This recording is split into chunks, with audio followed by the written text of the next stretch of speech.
Tonight at 5, a father found guilty of murder almost a decade after his 13-year-old boy went missing. Plus, a closer look at the impact of Colorado comeback cash. Not one, not two, not three, not four, but 5 drawings for $1 million. Did the $1 million effort to vaccinate our state actually work? And a historic first for the city of Denver. Meet Laura McLucas, the first woman ever named postmaster in our city. I wanted this job because I know I can make a difference. And we begin tonight with a guilty verdict in the trial of Mark Redwine. Thank you for joining us for Denver7 News at 5. I'm Ann Trujillo. And I'm Shannon Ogden. It took half a day of deliberations for a La Plata County jury to find Mark Redwine guilty of murder and child abuse in the death of his 13-year-old son, Dylan Redwine. And here's the moment in court.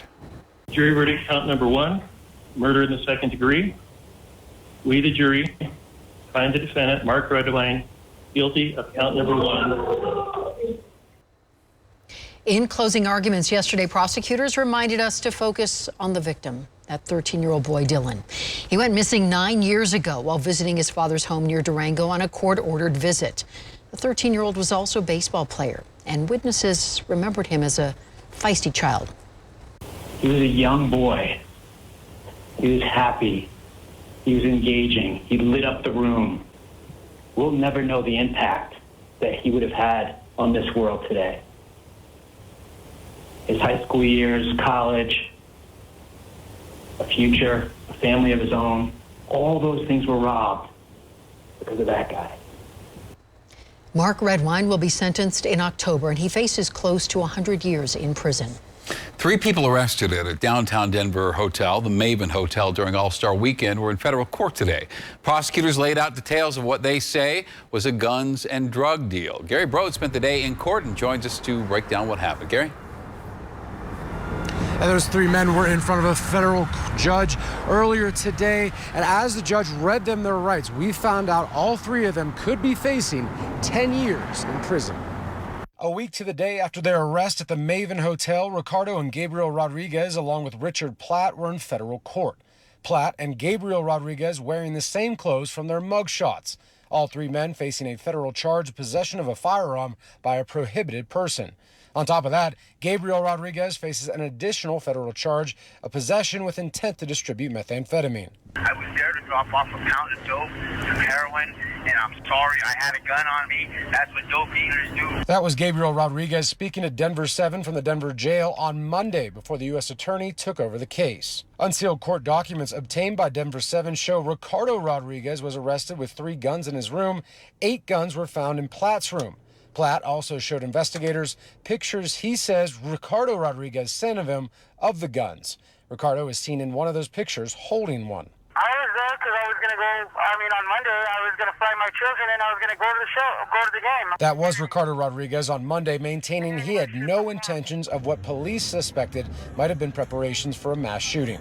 The Maven Hotel is just a block from Coors Field and home of the All-Star Game. Documents show Platt told investigators Ricardo Rodriguez had mentioned going to Mexico and shooting people, and had also talked about killing people and putting people down. In a statement sent to Denver7 on Friday, the U.S. Attorney's Office for the District of Colorado says there is currently no evidence of any intent or plan to disrupt or commit violence by these defendants in connection with the MLB All-Star festivities. Platt also told investigators his girlfriend, who was the 4th person arrested in this case, had nothing to do with any of the deals. She was arrested on an outstanding warrant. She remains in a Denver jail. All 3 men are due back in court here next week. Reporting live here in Denver, I'm Gary Brode for Denver7. Gary, thank you. And we have learned of a tragedy for the Boulder Police Department. The department announced today that Officer Ashley Harmon died after a fall in Rocky Mountain National Park. The Loveland native worked for Boulder PD for nearly 2 years. She was just a really active officer and a pleasure to be around. I mean, there's a few seconds of you're in shock. Obviously, this department has been through a lot in the last year, and I really have to say I was in shock for a little bit of time. And this is the 2nd police officer Boulder PD lost just this year. Officer Eric Talley was shot and killed while responding to the King Super shooting back in March. The Idaho Springs Police Department has now fired the officer who faces charges for tasing an elderly man. The department today announced that Officer Nicholas Hanning was fired earlier this week. It stems from an incident over Memorial Day weekend. Hanning was responding to a call about an assault on a woman, and he never identified himself as an officer and fired his taser at 75-year-old Michael Clark within 30 seconds of knocking on his door. And Clark spent more than a month in the hospital. Hanning's criminal case is still pending. Coronavirus cases are rising in all 50 states, including Colorado. It's according to CDC data released just this afternoon. The rising numbers led to LA County issuing a new indoor mask mandate and Las Vegas recommending indoor masks. Colorado has the 15th highest rate of COVID cases in the U.S., and most of that is a result of rural counties with low vaccination rates. The Colorado Comeback Cash giveaways were not enough to prop up our state's vaccination rate. The number of weekly vaccinations in Colorado dropped by nearly 70% between the start and end of the lottery, according to an analysis by the Denver Post. In response, state leaders say they think the vaccine rate would have dropped more without the lottery. And Colorado's essential workers helped carry us through the pandemic. And now Governor Polis is calling on Congress to create a clear path for people to earn their citizenship. As Denver7 CB Cotton explained, some feel this is just the starting point to advocate for Colorado's immigrant communities. My ancestors are from the headwaters of the Rio Grande in southern Colorado, northern New Mexico, Hickory, Apache, and Okewinge.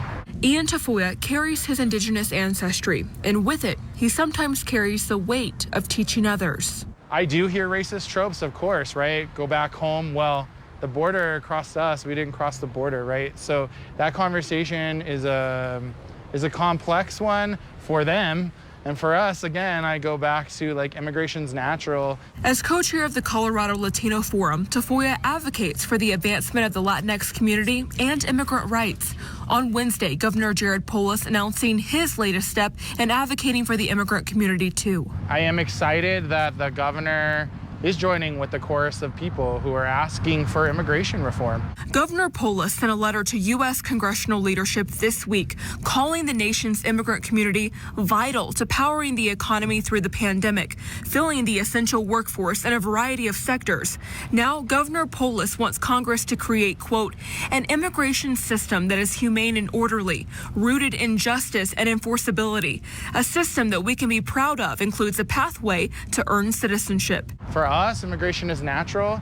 Climate immigration is natural. People move. It's been happening since the beginning of time. And so for us, we really just want to make sure it's less expensive, that the times are shorter, that it becomes easier to do it, and of course, getting our children out of the cages. Congress hasn't passed any major immigration reform in over 30 years, with Republicans and Democrats rarely reaching across the aisle. But now, the governor's letter comes on the heels of congressional Democrats hoping to put immigration action into Biden's domestic agenda for this fall. Tafoya and other advocates say it's action that's long overdue. I mean, there has to be more done in the community for education about pathways to citizenships. It's incredibly costly, right? It shouldn't cost that much money to ask to live in a place where you're working and contributing to society. CB Cotton, Denver7. For almost 150 years, it was a man in charge of the U.S. Post Office in Denver, and today a woman took the top job. Laura McLucas has been in charge of the U.S. Postal Service in Denver since July of 2018, but for almost 3 years, she was simply the officer in charge. Well, today, she was sworn in as the city's 36th postmaster and outlined the long journey to get there. After my time as a medic in the Army, I became a police officer.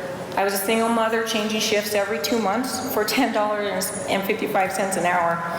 I remember sitting in dispatch and talking to the mail carriers. He would come in and be like, dude, how do I get your job? McLucas credited her time in the service as one reason for her success. She acknowledged that one of her first challenges will be hiring, because at last check, the Postal Service needed dozens of carriers just in Denver alone.